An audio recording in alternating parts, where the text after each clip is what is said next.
Kalabasa, lagyan natin ng itlog.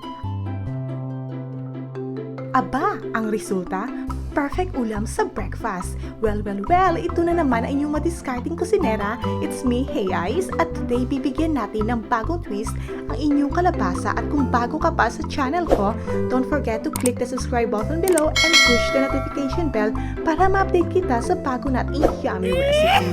At ngayon, magsisimula na tayo. Unang gawin ay balatan natin ang ating kalabasa.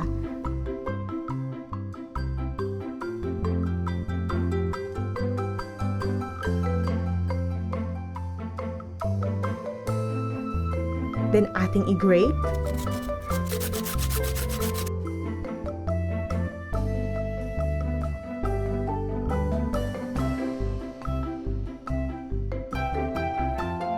I-slice natin ang onion.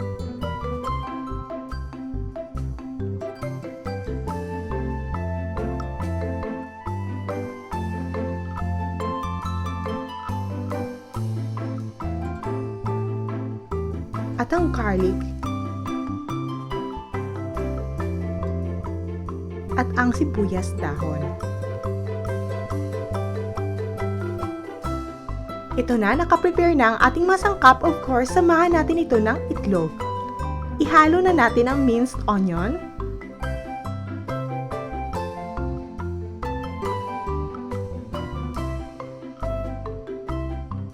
garlic at sibuyas dahon sa ating bowl.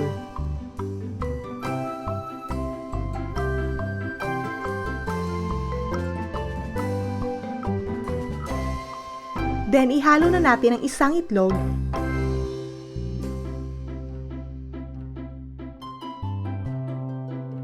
and season with salt and pepper.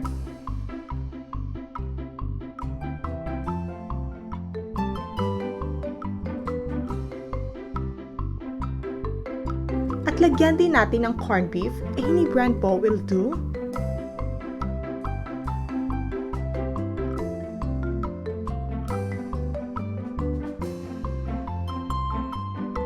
Then, haluin na nating mabuti ang ating masangkap.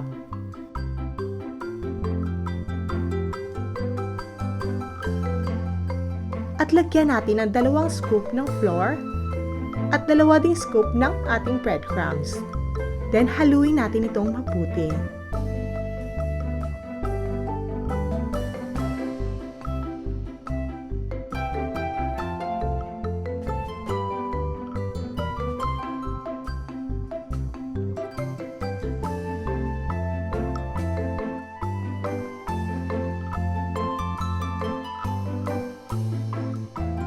Maglagay lang tayo ng extra breadcrumbs for our coating. Then, kukuha na tayo ng tig-isang scoop. Then, i-roll natin ito sa ating crumbs. Then, reshape natin into nuggets. Repeat lang natin ang process hanggang maubos ang laman ng ating bowl.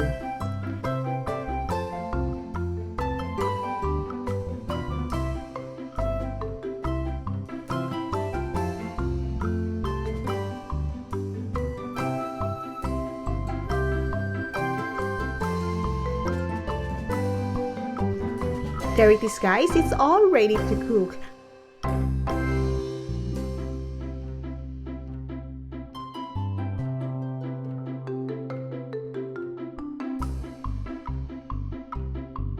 Maglagay lang tayo ng oil sa ating pan. At prituhin na isa-isa.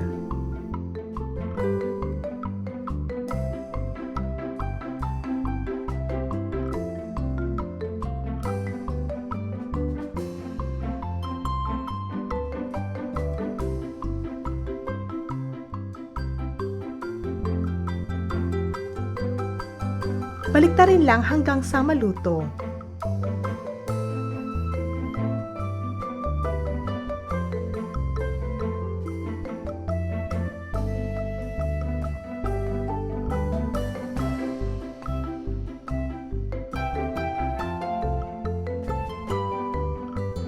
There it is, guys. Luto na ang ating kalabasa nuggets.